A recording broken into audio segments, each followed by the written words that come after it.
नमस्कार, हर हर महादेव, जय भोलेनाथ। आप सभी का स्वागत। यह है चाचा के फैक्ट्स। मैं नितिन हूँ, कहानियाँ सुनाता हूँ आप सभी को। जय श्री श्याम। बाबा श्याम आपकी सभी मनोकामना जल्द से जल्द पूरी कर दें। आपके घर में, परिवार में, व्यापार में किसी भी तरह की कोई भी हल्की बड़ी छोटी बड़ी कैसी भी टेंशन है वो जल्द से जल्द दूर हो जाए। जो आपने बाबा से अरदास लगा रखी है वो तुरंत से तेज काम बन जाए और आपके चेहरे पर एक बड़ी सी मुस्कुराहट आ जाए। आज की कहानी दो लोगों की है, संजय और सुनील। इसमें एक बहरूपिया है जो कि बाबा श्याम पर विश्वास करने का, उनके भगत बनने का ढोंग कर रहा है। दूसरा सच में विश्वास तो करता है लेकिन एक चमत्कार की उम्मीद करे बैठा है। सभी के साथ चमत्कार हो रहे हैं लेकिन हमारे साथ क्यों नहीं?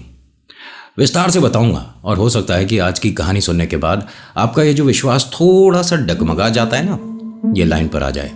अभी फिलहाल इंट्रो, फिर शुरू करते हैं। जय भोले।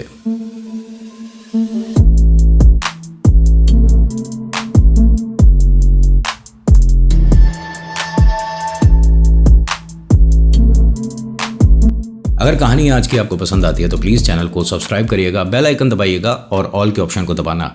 लाइक करके ज़रूर बताना कमेंट में। अच्छा, कमेंट करने से पहले जय श्री श्याम लिख देना, ठीक है? कि आज की कहानी आपको कैसी लगी। कोई भी आपको फेरबदल करनी है, कोई सुझाव देना है तो ज़रूर बताइएगा। कहानी में दोनों कैरेक्टर से मिलाने से पहले आप एक चीज़ ध्यान रखिएगा, इनमें से एक कैरेक्टर आप ज़रूर होंगे, या तो सुनील या संजय। देखना कि दोनों में से आप कौन हो। सुनील नाम का व्यक्ति जो बाबा श्याम पर बहुत ज़्यादा विश्वास करता है, रहने वाले राजस्थान के ही, और बाबा श्याम के घर कम से कम 20 बार जा चुके हैं। विश्वास बहुत ज़्यादा करते हैं सुनील भी और इनकी वाइफ भी। इनके जो बच्चे हैं वो भी बाबा श्याम पर आस्था रखते हैं।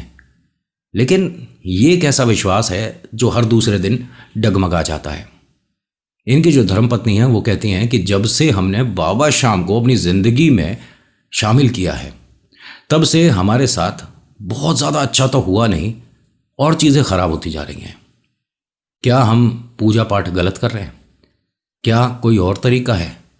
ये जो बात दिमाग में आती है ना, अगर आपके भी आ रही है, मुझसे भी लोग पूछते हैं कि कोई सही तरीका बता दीजिए, तो तरीका सही कोई नहीं होता। आपने जय श्री श्याम बोल दिया तो 2 घंटे मंत्र उच्चारण कर लो या एक बार जय श्री श्याम बोल लो, बराबर है। बस आपका भाव, आपकी फीलिंग्स वो ईश्वर के प्रति ज़ोरदार होनी चाहिए। मिलावटीपना थोड़ा सा हटा दो। ईश्वर से कभी कभी धन्यवाद करने चले जाए करो। हम जाते हैं तो हम बहुत कम हैं जो ऐसे रहते हैं, हमेशा ऐसे ही रहते हैं, है ना? कि कभी मतलब आप सिर्फ धन्यवाद करने जाओ कि जो मुझे दिया वो बहुत है, मेरी औकात से मुझे ज़्यादा दे रखा है।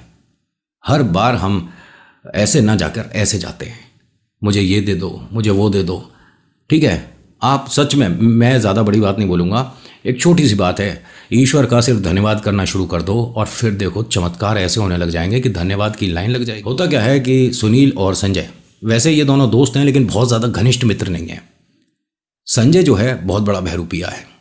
इनकी जब शादी हुई थी तो जिनसे शादी हुई वो बहुत बड़े सेठ की इकलौती बिटिया थी, तो उन्होंने दिल खोल कर गिफ्ट में, आप समझ रहे हो ना, कुछ ज़्यादा ही दे दिया था। तो ये भाई साहब बिना कुछ करे पैसे वाले बन गए। अपने घर में ये भाई साहब इकलौते हैं जो संजय है, तो माता पिता और वाइफ ये सब जो भाई साहब बोलते हैं वही सुन रहे हैं, और उनकी बात इसलिए भी सुनी जा रही है कि पैसे वाला आदमी हो गया। सच बात है, आप सक्सेसफुल हो जाते हो ना तो आपकी सारी बातें ठीक हो जाती हैं, और अगर आप कामयाब नहीं हो तो कितनी भी सही बात बोल लो आपकी सब गलत है। संजय क्योंकि रईस, तो उसका उठना बैठना भी रईसों में होता था। लेकिन भाई साहब रईसियत सिर्फ उसकी रुकती है जो कि पैसे की कद्र करता है। अब ये जो इनकी वाइफ पैसा लाई थी, ये इधर उधर की चीज़ों में खर्च होना शुरू हो गया।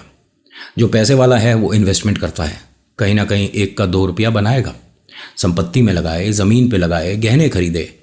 अगर शौक करने पे उसने खर्च दिए तो किसी न किसी दिन घड़ा खाली होगा।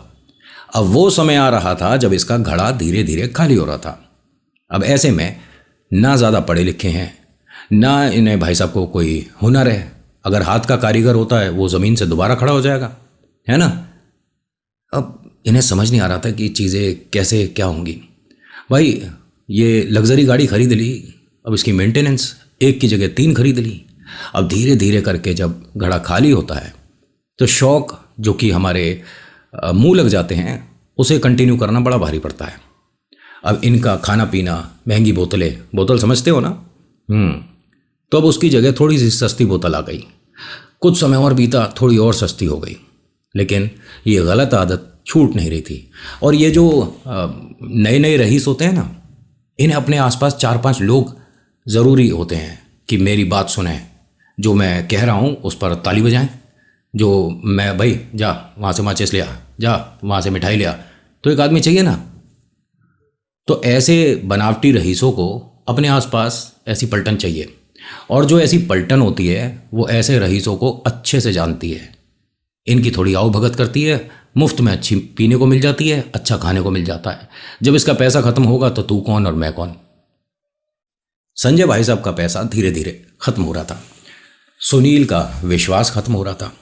दोनों एक दूसरे को जानते थे क्योंकि मिलना हो जाता था कभी कभी, और किसी समय दोनों एक साथ क्रिकेट वगैरह खेला करते थे। गली में होता है ना, क्रिकेट खेलने जाते हैं हम इतवार के दिन ख़ास तौर से।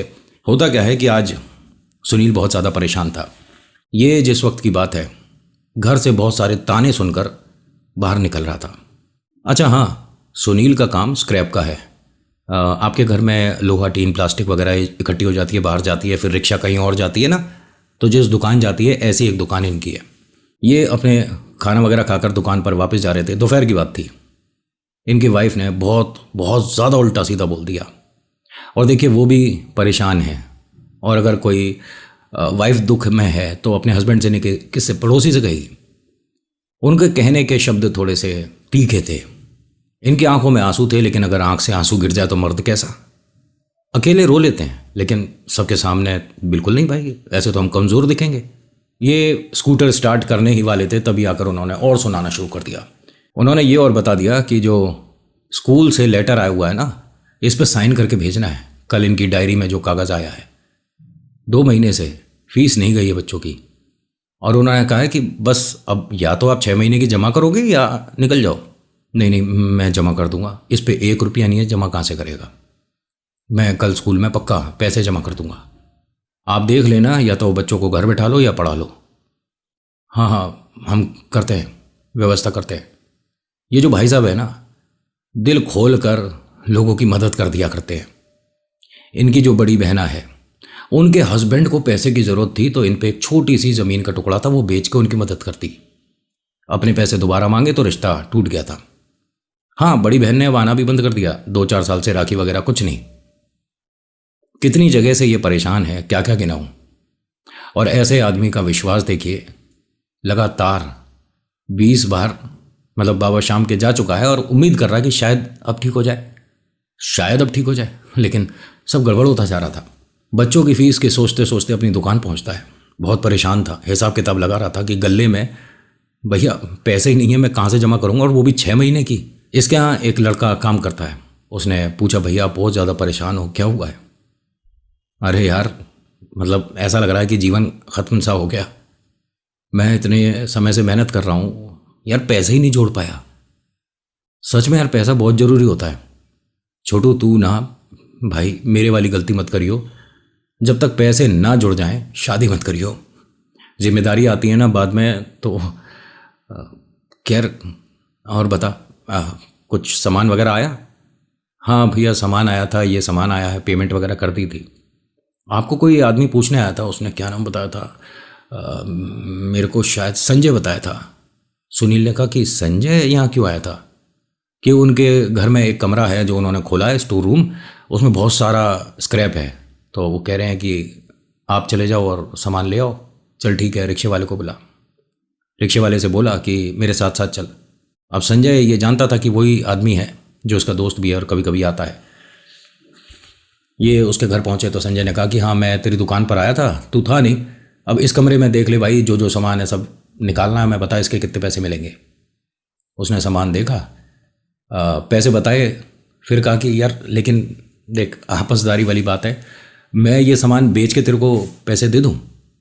मैं समझा नहीं।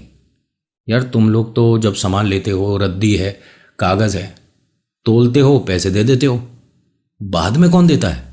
नहीं नहीं, ऐसा है ना कि मैंने बाज़ार में अभी किसी को पैसे देने थे, तो अभी तो है नहीं। हाँ हाँ, ले जा, कोई बात नहीं। इसे मतलब थोड़ी तसल्ली हुई कि कुछ पैसे जो भी हैं इनसे बनेंगे, इन्हें दे दूंगा अपना मुनाफा रख कर। सामान ले लिया भाई साहब, पैसे मैं आपको कल दे दूंगा। ठीक ठीक, कोई बात नहीं, और मैं कल तेरी दुकान पर आता हूँ। ठीक है जी, मैं आप कहोगे तो घर आकर दे दूंगा। नहीं नहीं, एक काम करूँगा, या तो मैं आऊँगा या वो जो हमारे साथ बैठता है ना लड़का दीपक, उसे भेज दूंगा, उसे दे दियो। ठीक ठीक ठीक, मैं चलता हूँ। अब सामान जो भी था, जितने कभी रुपया 2 रुपया 500 1000 जो भी था, मतलब वो ले लिया इन्होंने, दुकान पर ले आए। छोटू एक काम कर, ये सामान जहाँ पर जाता है इसे बेच के पैसे ले आ। अब ये छोटू गया, सामान बेचकर वापस आया। ये तो तू कम लाया पैसे, ये क्यों? उसने कहा कि नहीं, उसकी दुकान में इतने ही थे। उसने कहा कि बाकी पैसे मैं 2-1 दिन में देता हूँ। अरे भैया, जिनके पैसे मैंने तय करे हैं उसे कहाँ से दूंगा मैं? छोटू ये गलत किया, किसी और दुकान पर दे देता। अब हमारा तो सारा सामान उधर ही जाता, मैं तो भैया इसलिए गया था। चल, तेरी भी कोई गलती नहीं है। अब वो पैसे इसने गले में रखे हैं। इनके रिश्तेदारी में कोई आए, और आप कैसे हो, पहचाना? हाँ हाँ जी जी, और यहाँ कैसे आना हुआ? हम आपके घर ही जा रहे थे, आपको देखा बैठे हुए दुकान पे तो मिलने आ गए। आप 1 मिनट रुकिए, छोटू जा चाय बोल दे।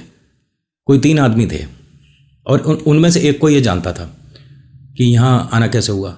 बाबा शाम के घर आए थे, सोचा कि अपने घर भी होते चलें, बिटिया से भी मिल लें, कैसे हैं। जी जी, चाय वगैरह आई, बातें होती रही कि दामाद जी एक छोटी सी रिक्वेस्ट है, अगर आप मदद कर पाओ। जी जी बताइए ना।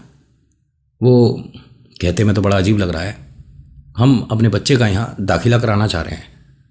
एडमिशन तो हो जाएगा, सारी बातें ठीक है, लेकिन उसके रहने की व्यवस्था अगर आपके घर पर हो जाए।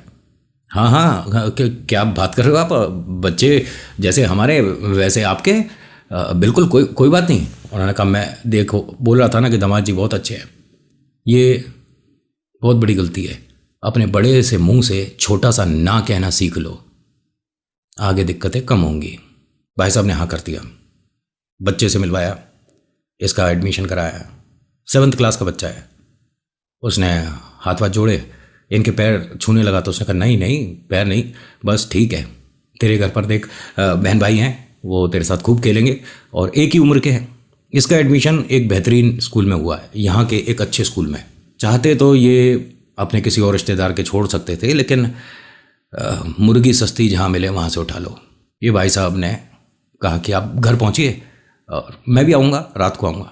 भाई साहब एक काम करिए, आप चलिए, घर पर भाभी है, अम्मा बाबूजी हैं, उन सब के सामने फिर हम ये वाली बात बोलें, क्या पता गुस्सा हो जाए। नहीं नहीं, अरे मैं बोल रहा हूँ ना, बाबा शाम की हम पर कृपा है, आप निश्चिंत होकर घर जाइए। वो घर पहुँचे हैं और आधे घंटे बाद इनकी वाइफ दुकान पर आ गई। मैंने दुनिया का ठेका ले रखा है? अरे अपने 2 बच्चे हैं, इनकी फीस नहीं गई है, 6 महीने के पैसे जोड़ने हैं, और वो नवाब साहब को अपने घर रख लिया है।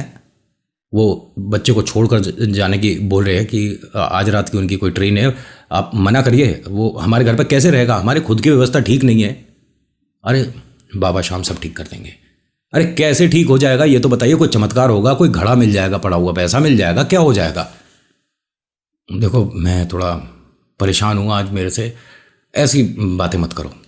नहीं, आप परेशान हो तो आपकी परेशानी का 4 गिरूँ है? हर बार हर महीने चल दोगे, बाबा शाम इस बार ठीक कर देंगे, बाबा शाम इस बार ठीक कर देंगे।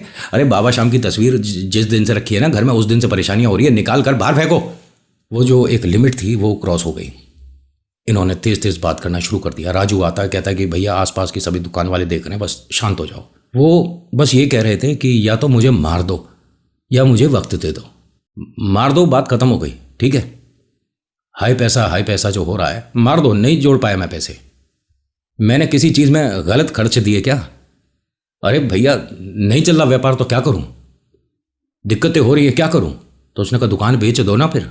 एक दुकानदार के लिए ये बात सुननी बहुत बड़ी बात हो जाती है। बहुत से ग्राहक, एक चीज़, सॉरी कहानी से हटकर बोल रहा हूँ, बहुत से ग्राहक, मैं अपने दोस्त की दुकान पर एक दिन बैठा हुआ था, उसे मतलब दुकानदारी सिखाने लग गए। मतलब 2-3 चीज़ें मुझे बुरी लगी उसकी दुकान पर। पहला, ग्राहक क्या कहता है कि हमारा रोज का काम है, हमें मत सिखा। जो चीज़ तू लेने आया है दुकानदार के पास, अगर वो महंगा ब्रांड है तो ग्राहक कह रहा है कि अरे इतने की नहीं आती, इतने की आती है, हमें मत सिखा, हमारा रोज का काम है। दुकानदार वो कल ही दुकान खोले बैठा है, उसका भी तो रोज का ही काम है, और तेरे जैसे 36 आते हैं।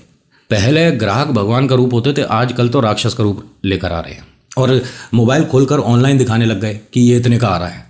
तो मेरे दोस्त ने बोल दिया कि इतने का आ रहा है तो वहाँ से मंगा लो, दुकान इधर उधर क्यों घूम रहे हो।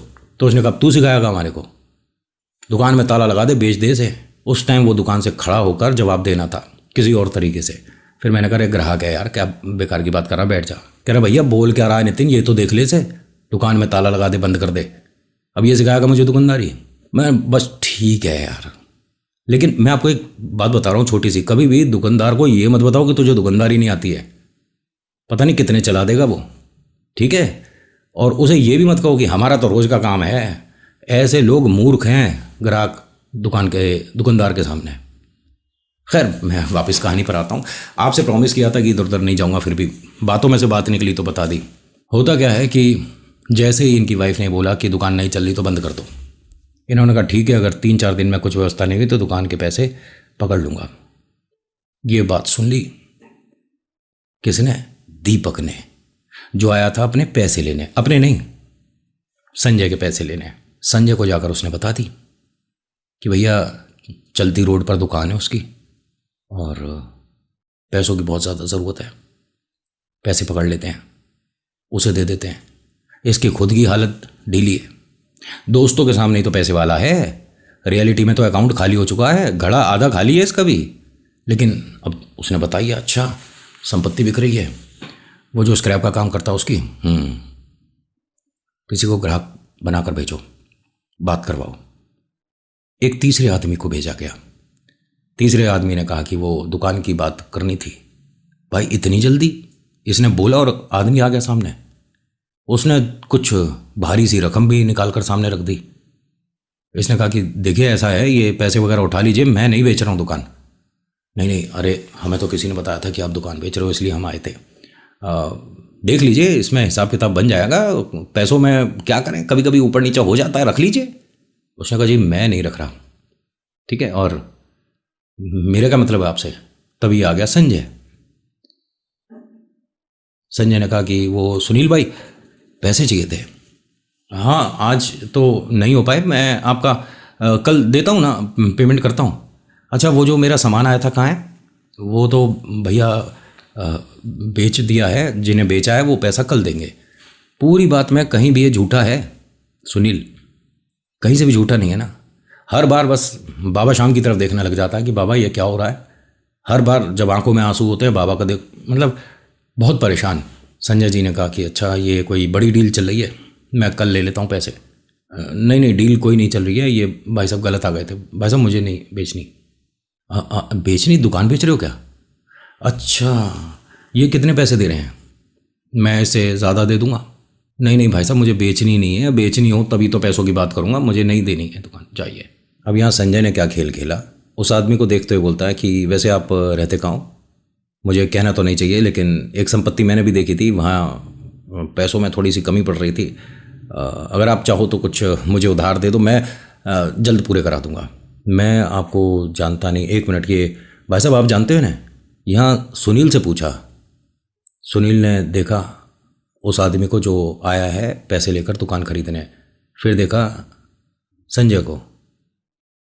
मैं, हाँ ये दुकान पे आते रहते हैं। नहीं नहीं आप गारंटी ले रहे हो ना? जी किस बात की गारंटी लेनी है मुझे? अरे देखो मैं 1-2 लाख रुपए दे देता हूँ भैया, इतना लगेगा, 8% 9% जो भी उनकी तय हुई। हाँ हाँ अरे आप मुझे कहीं बाहर का समझ रहे हो क्या? नहीं नहीं भाई साहब ऐसा है ना कि पैसों वाली बात है। अब ये सारी बात हो रही है इसकी दुकान में अंदर, वो बस अपनी दुकान में जो स्क्रैप था इधर उधर करते हुए इन दोनों को देख रहा है और काम कर रहा है। राजू ने धीरे से आकर कहा कि भैया ये दुकान में कर क्या रहे हैं, इन्हें जो भी डील करनी है बातें करनी है दुकान के बाहर जाकर करें ना, आपका नाम ले लेकर बात हो रही है। वो हाथ पहुँचता हुआ इनके पास आकर खड़ा हुआ कि भाई साहब आप दोनों दुकान से थोड़ा बाहर जाओ, लड़का छोटू झाड़ू निकालेगा। दोनों बाहर हो गए। तभी वो भाई साहब दोबारा से बोलते हैं, हाँ क्या नाम था भैया आपका? मेरा नाम सुनील है। क्यों? ये संजय को आप जानते हो? हाँ इनका घर वहाँ है, इनके यहाँ से स्क्रैप आया था। चलो ठीक है, बस यही जानना था। इसमें इसने गारंटी कब ली? जिम्मेदारी इसकी कैसे बनी? इसने कहीं किसी कागज़ पर साइन कर दिया? बैंक में होता है ना कभी कभी गारंटी के लिए, इसने तो कुछ भी नहीं करा है। उससे क्या पूछा कि तुम इसे जानते हो? उसने कहा हाँ, उनका घर वहाँ पर है और मेरे मित्र हैं, पैसे दे देगा, मैं दे दूंगा, ऐसी कुछ बात हुई नहीं। सुनील जी अभी राजू के साथ बात कर ही रहे थे कि ये सब क्या हो रहा है यार, मतलब स्थिति खराब होनी शुरू हो गई है। एक बात समझ आती है, क्या बाबा शाम को मैं दिख नहीं रहा, मेरा परिवार नहीं दिख रहा, सुबह से आज का दिन बहुत ज़्यादा खराब जा रहा है। राजू जब तक कोई जवाब देता, एक बहुत ज़बरदस्त एक्सीडेंट होने की आवाज़ आई। मतलब एक बच्चा है, करीब 8वीं क्लास का होगा, वो साइकिल पे था और उसे एक गाड़ी वाले ने भयंकर तरीके से उड़ाया और गाड़ी बाजार में किसी पे रुकी नहीं, भीड़ लग गई। अब इसने भी, सुनील ने अपनी दुकान के बाहर जाकर देखा कि साइकिल साइड में पड़ी है और लोग भीड़ लगा रहे हैं, बच्चा है। और राजू ये किधर गया, गाड़ी वाला किधर गया भैया पता नहीं। और इसके साथ तो बहुत भयानक हुआ है। बच्चे का कोई जानता है क्या इसे? इन बिल्कुल देर नहीं लगाते हुए इसने भागकर भीड़ वीड़ हटाई और बच्चे के देखा, उसके काफ़ी चोट लगी हुई थी। मतलब सिर के पास से खून निकल रहा था। आधी हिम्मत तो वहीं इसकी टूट गई कि पता नहीं बचे ना बचे, क्या है, कौन है। इसने खूब तेज तेज चिल्लाया, अरे भैया किसके साथ था ये बच्चा, अरे कौन है, कोई जानता है क्या? किसी ने, कोई नहीं भैया, दूर दूर से। और हाँ, मोबाइल वगैरह निकाल लिए थे वीडियो शीडियो बनाने को। अब हर किसी से बोले कि ये ना 2 वजह से परेशान था। अगर मैंने इस बच्चे को उठाया और लेकर गया तो भैया रुपया 2 रुपया देना होगा ना, मेरे पास कुछ भी नहीं है और मैं इसकी मदद कर ही नहीं सकता किसी भी तरीके से। लेकिन जब इसे 1-1.5 मिनट हो गया हर किसी के पास कि भाई मदद कर दो, इसको कहीं ले जाओ, बच्चे को कोई अस्पताल ले जाओ, कोई गाड़ी स्कूटर बाइक से मदद कर दो, भाई साहब कोई आगे नहीं बढ़ा। इसने बच्चे को उठाया गोदी में, भगता हुआ अपनी दुकान पर आया, बच्चे को काउंटर पे रखा, गले में जो पैसे थे, और वो भी ऐसे नहीं कि 500 1000 के बहुत सारे पैसे ना, 10 20 50 30 जो भी थे वो सारे ऐसे इकट्ठे करे, अपने जेब में भरे। ठीक है, यहाँ से बच्चे को उठाया, उस रिक्शे में रखा जिस रिक्शे में ये कूड़ा वगैरह मतलब स्क्रैप वगैरह लाते हैं। एक चादर बिछाई और थोड़ा बहुत स्क्रैप जो पड़ा था उसमें जैसे तैसे बच्चे को एडजस्ट करा। रिक्शे वाले ने कहा भैया मैं नहीं चलाऊंगा। वो डर गया, बच्चे के इतना ज़्यादा खून वगैरह देखकर वो डर गया। इसने कहा कि रिक्शा मैं चला लूँगा, तुम हटो यहाँ से। अपना फ़ोन उठाया, जेब में रखा और राजू को बोला कि इस बच्चे की साइकिल उठाकर दुकान में रख ले।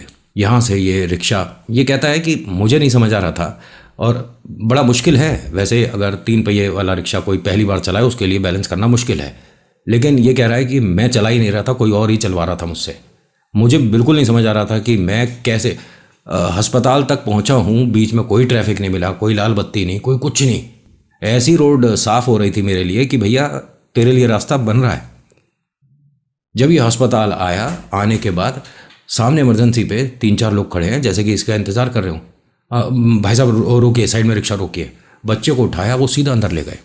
इससे कोई कागज़ वगैरह नहीं भरवा रहा, ये बस खड़ा है, इसके पूरे कुर्ते वगैरह पे खून वगैरह लग रहा है, बड़ा परेशान इधर उधर जा रहा है। उन्होंने खून की व्यवस्था कही, भैया बहुत सारा खून निकल गया है, आपका क्या है बताइए। इसने अपना ब्लड ग्रुप बताया, बच्चे के साथ मैच हो गया। वैसे तो ये इतना ज़्यादा कॉमन नहीं है जो आप दोनों का ब्लड ग्रुप है। इत्तेफाक से हमारे अस्पताल में ये ब्लड ग्रुप ख़त्म भी हो रहा था, क्या आप बच्चे को खून दो? उन्होंने कहा बिल्कुल, पूछने वाली बात ही नहीं है, आप 1 2 3 बोतल, जितनी बोतल निकालनी निकालें, बच्चे को बचा लो बस। अब इसने मतलब जैसा ये बताते हैं, जितना एक लिमिट होती है एक आदमी के ब्लड डोनेट करने की, उससे 3 गुना ज़्यादा दिया। बच्चे की बचने की उम्मीद ही नहीं थी ना, तो या तो अस्पताल के प्रोटोकॉल फॉलो कर लो या भैया बच्चों को बचा लो। तो यहाँ जो इसका ट्रीटमेंट कर रहे थे डॉक्टर साहब और जो उनके साथ थे, उन सब ने प्रोटोकॉल को साइड कर, बहुत कम होते हैं ऐसे अच्छे डॉक्टर्स, मैं सॉरी बोल रहा हूँ ये बात, किस्मत से ही अच्छे डॉक्टर और वकील मिलते हैं, वरना तो एक फाइल बनकर रह जाते हो। जब तक इसका ट्रीटमेंट हुआ बच्चे का, और ये ब्लड डोनेट करने के बाद वहीं साइड में बैठ गया था, इसने किसी का फ़ोन नहीं उठाया। लगातार इसके घर से फ़ोन आ रहा है, लगातार कभी राजू फ़ोन कर रहा है, पता नहीं कौन कौन नंबर से फ़ोन आ रहे हैं, नहीं पता, ये इसने किसी का नहीं उठाया फ़ोन। जब 1-1.25 घंटा बीत गया, डॉक्टर्स ने आकर इसे तसल्ली वाली बात सुनाई, बच्चा खतरे से बाहर है। बड़ी दिक्कत हो जाती अगर सिर में इसके खून रुक गया होता। ब्लड क्लॉट होने के बाद बड़े बड़े ऑपरेशन फेल हो जाते हैं। इसने जेब से तस्वीर निकाली बाबा शाम की। जब ये बच्चे को वहाँ रख कर गले में से पैसे ले रहा था तो इसके सामने जो मंदिर है छोटा सा, उसमें एक छोटी सी कैलेंडर वाली बाबा श्याम की तस्वीर थी, उन्हें भी उठा लिया था कि ना मेरे साथ पैसे जा रहे, ना मेरा कोई रिश्तेदार जा रहा, ना मेरी कोई मदद जा रही, तुम मेरे साथ चलोगे। और बच्चे को जो लगी है ना, मतलब ये कैसे भी करके ठीक होना चाहिए। अरे अपने लिए बहुत बार मांग लिया है ना, बाबा श्याम ने नहीं सुनी। क्या मैंने जितने भी पुण्य करे हैं वो सारे इकट्ठे होके इस बच्चे पर लग जाएं और ये बच्चा ठीक हो जाए। इसने वहीं डॉक्टर साहब के सामने ही बाबा श्याम की तस्वीर निकाली, उस पर पूरे पे ब्लड वगैरह लग रहा था।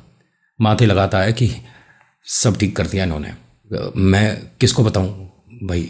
डॉक्टर साहब ने पूछा बच्चे को देखकर, तो वो ऐसा लग रहा है कि आप इसका नाम भी नहीं जानते, तो घर के तो हो नहीं, अब सही सही बताओ। इसने बोल दिया था कि मैं इसका ताऊ लगता हूँ, तभी आगे काम हुआ था। उन्होंने कहा जी मैं नहीं जानता। अब ये डॉक्टर साहब को समझ नहीं आया कि भाई ऐसे लोग भी हैं, मतलब इतनी मदद कर रहा और इतना बेचैन जब तक ऑपरेशन हुआ है, समझ नहीं आ रहा इसे। राजू का फ़ोन आ रहा था बार बार। डॉक्टर साहब ने इसके सामने हाथ जोड़ा कि आप भी मतलब कोई साधारण इंसान नहीं हो। तो इसने कहा कि मैं साधारण ही हूँ, बहुत साधारण और मूर्ख भी हूँ। मैं किसी का बहरूप या का चेहरा नहीं समझ पाता, इसीलिए बाबा श्याम ने मुझे शायद दुनिया में सबसे पीछे रखा है। राजू बार बार फ़ोन कर रहा है। इसने डॉक्टर साहब मैं बात कर लूँ, घर से फ़ोन आ रहा है। जी बिल्कुल करिए। राजू ने कहा कहाँ हो आप, यहाँ भीड़ लग रही है। मतलब हमारी दुकान पे भीड़ क्यों लग रही है? अरे आप कहाँ पर हो पहले बताइए। ये कोई बालक साधारण नहीं है, वो आप प्लीज़ पहले बताओ कौन सा अस्पताल हो। राजू तू परेशान क्यों हो रहा है? अरे भैया बहुत ज़्यादा भीड़ लग रही है यहाँ। इसने अस्पताल का नाम बताया। ओ भाई साहब, वहाँ तो बड़े बड़े लोगों की गाड़ियाँ आनी शुरू हो गई, मंत्री और पता नहीं कौन कौन। इतनी भीड़ लग गई, 2-3 लोगों ने आते ही इस पर हाथ उठा दिया। पता नहीं क्या बात फैल गई थी, इससे दुर्घटना हुई थी, इसीलिए ये बच्चे को लेकर आया। डॉक्टर साहब एकदम आकर कहते हैं कि आपने हाथ कैसे उठा दिया इन पर? अरे यही आदमी है जिसकी वजह से ये बच्चा जिंदा है, आप कौन हो? तो एक रोता हुआ सा चेहरा सामने आया। उन्होंने हाथ जोड़ रखे थे। भाई साहब मैं इसका पिता हूँ।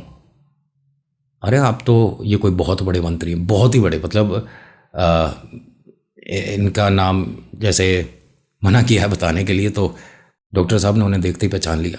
फिर डॉक्टर साहब ने कहा कि आपका बच्चा जो जिंदा है ना, ये भाई साहब की वजह से है, और इनसे कोई दुर्घटना नहीं हुई है। इन्होंने सब बताया। इनकी दुकान पर ये बैठे थे और कोई गाड़ी वाला उड़ाकर उस बच्चे को चला गया। बच्चे को उठाकर रिक्शा में लेकर आया। ये खड़ी इनकी रिक्शा पूरी खून में हो रही है, इनके कपड़े देखो। उस आदमी ने फिर पूछा मेरा बेटा कैसा है? उन्होंने कहा खतरे से बाहर है, और सिर्फ इस इंसान की वजह से। एकदम उन्होंने हाथ जोड़ दिए, भैया भगवान बन के आए हो। उन्होंने कहा मेरे आगे हाथ मत जोड़ो। बाबा श्याम की तस्वीर निकाली और उन्हें दिखाई, ये हैं बचाने वाले, मैंने कुछ नहीं किया। उसने कहा कि मैं आपके लिए क्या कर सकता हूँ, जो आप कहोगे मैं करूँगा ज़रूर। उन्होंने कहा नहीं मेरे लिए कुछ नहीं करना, मेरे लिए करने वाले बाबा श्याम हैं। अब ये आंसुओं के साथ बस यहाँ से थोड़ा सा जगह बना रहा था कि अब तो घर वाले आ गए, मेरी क्या ज़रूरत है। तभी यहाँ पर इसका नाम लेकर किसी ने बुलाया। ये एक महिला की आवाज़ थी, सुनील जी। इन्होंने पलट कर देखा तो ये स्कूल की वाइस प्रिंसिपल हैं। वो जो मंत्री साहब हैं, उन्होंने वाइस प्रिंसिपल से पूछा कि आप जानते हो इन्हें? हाँ, इनके बच्चे हमारे स्कूल में, हमने लेटर भेजा है, इनकी फ़ीस जमा नहीं हुई है। मैडम ये सब मत बताइए ना यहाँ पर, मैं कर दूंगा ना जमा। आपने कहा है ना 6 महीने की बच्चे की फ़ीस देनी, मैं दे दूंगा, चाहे मैं अपने आप को बेच के दूँ। आप प्लीज़ ये सब सबके सामने मत बोलिए ना। उन्होंने कहा मंत्री साहब ने कि भाई साहब इस स्कूल में जब तक आपके बच्चे पढ़ेंगे तब तक आपको पैसे नहीं देने। उसके बाद जिस कॉलेज में एडमिशन लेंगे मैं उन्हें स्पॉन्सर कर रहा हूँ, आपको 1 रुपया नहीं देना। दोनों बच्चों के पढ़ाई की सारी जिम्मेदारी मेरी है। कहीं बड़ी ट्यूशन लेनी हो तो जिम्मेदारी मेरी है। इसने मना कर दिया, नहीं नहीं मेरे को संभालने के लिए बाबा श्याम है।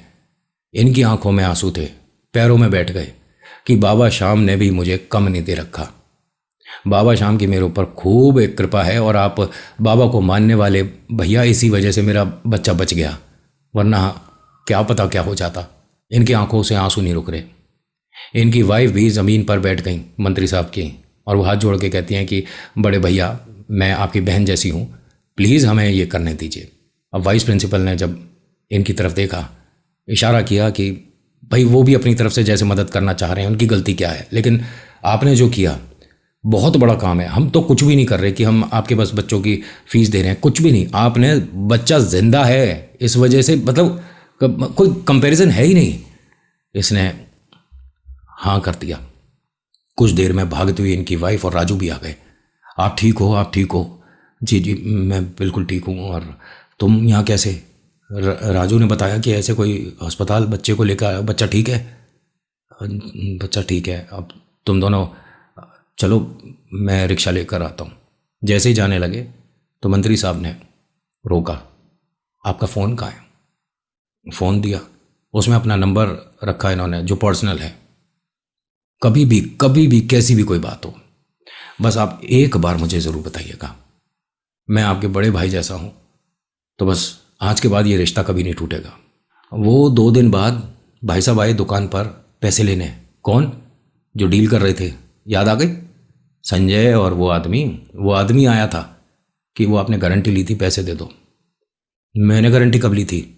नहीं भाई साहब, यहाँ उस आदमी के घर तो हम जाएंगे नहीं, पैसे या तो आप दोगे या आप उस आदमी से लेकर दो। उसने कहा नहीं, मैं तो देखिए नहीं दूंगा गारंटी, और ना मैंने दी थी। आपकी किसी से बात करा देता हूँ। हाँ, बात कराओ, हम क्या किसी से डरते हैं? पैसे तो अपने लेकर जाऊंगा मैं। राजू हल्का हल्का मुस्कुरा रहा था कि अभी पता चलेगा किससे बात कर रहा है। उन्होंने मिलाया, उन्होंने कहा कि जी बताइए, मैं क्या कर सकता हूँ? सारी बातें बताई। तो मंत्री जी ने कहा फ़ोन दीजिए, मैं दिलवा देता हूँ पैसे। मंत्री जी ने कुछ अच्छी अच्छी बातें करी उन भाई साहब के साथ। उसने कहा नहीं जी, मैं आज के बाद इस दुकान पर नहीं आऊँगा। हो, ये क्या हुआ? इन्होंने वो बाबा श्याम की तस्वीर जिस पर कुछ खून की छींटें वगैरह आ गई थी, वो वापस मंदिर में रख दी। और ये कहते हैं कि उसके बाद से रियलिटी में नितिन भैया मेरी दुकानदारी पता नहीं कैसे कि, मतलब कोई एक शायद मुझे ये काम करना था, उसके बाद मैं बाबा की नज़र में आ गया। पता नहीं मैंने कैसे मदद करी, और मैं बहुत ज़्यादा परेशान था, लेकिन चीज़ें ठीक होती चली गई। इनका ये कहना है कि अगर आप बाबा श्याम पर विश्वास आस्था रखते हो तो आपके साथ बेईमानी नहीं हो सकती, आपका कोई गलत नहीं कर पाएगा। टोट के तो भूल जाओ, कोई आपकी तरफ कर भी दे, और जो आपका वक्त ख़राब चल रहा है, कठिन चल रहा है, ये एक झटके में इतना बेहतरीन हो जाएगा कि आप कहोगे कि बाबा कमाल हो रहा है। काटू वाले किसी को हारने नहीं देते, और जो हारा उसका एक ही सहारा, बाबा श्याम। तो आज की कहानी इतनी थी। अगर आपको अच्छी लगी हो तो प्लीज़ लाइक करिएगा और लिखना कमेंट में जय श्री श्याम। नहीं अच्छी लगी तो बताना क्या मैं गलती कर गया। So thank you so much for watching. मेरा नाम नितिन है। मुलाकात करूंगा एक नेक्स्ट वीडियो में। हर हर महादेव, जय भोलेनाथ। धन्यवाद।